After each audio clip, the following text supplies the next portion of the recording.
రజనీకాంత్, లోకేష్ కనకరాజ్ కాంబోలో కూలీ అనే చిత్రం రాబోతుంది. తలైవార్ 171 సినిమాకు కూలీ అనే టైటిల్ను పెట్టిన సంగతి తెలిసిందే. టైటిల్ అనౌన్స్మెంట్ వీడియోను సోమవారం నాడు సాయంత్రం 6 గంటలకు రిలీజ్ చేశారు. విడుదల చేసిన గంటలోనే మిలియన్ వ్యూస్ ను కొల్లగొట్టేసింది. ప్రస్తుతం ఈ మూవీ మీద నెట్టింట్లో చర్చలు జరుగుతున్నాయి. కూలీ వీడియోలో ఉన్న డైలాగ్, చిన్న హమ్మింగ్ మీద చర్చలు జరుగుతున్నాయి. రజనీకాంత్ నటించిన పాత సినిమాలోని డైలాగ్ పాటను ఇందులో వాడేశాడని, నిజంగా లోకేష్ 90వ దశకంలోని ఎమోషన్, అప్పటి ఫ్యాన్ బాయ్ మూమెంట్లను బాగానే వాడుకున్నాడని అంటున్నారు.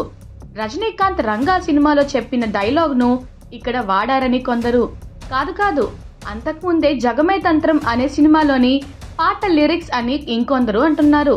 అలా లోకేష్ కనకరాజ్ అప్పటి సినిమాను మళ్లీ గుర్తు చేయటం, వింటేజ్ రజనీకాంత్ ను చూపించడంతో అందరూ ఫిదా అవుతున్నారు. ఈ కూలీ సినిమా మాత్రం ఈ ఒక్క వీడియోతోనే అంచనాలు రెట్టింపు చేసిందని చెప్పొచ్చు. చూస్తుంటే లోకేష్ సినిమాటిక్ యూనివర్స్ లో ఇదే భారీ సినిమా అయ్యేలా ఉంది. గోల్డ్ మాఫియా నేపథ్యంలో ఈ సినిమా ఉండేలా కనిపిస్తుంది. రజనీకాంత్ కోసం అనిరుద్ మళ్లీ తన శక్తినంతా దారపోసి ఆరారిచ్చినట్లుగా అనిపిస్తుంది.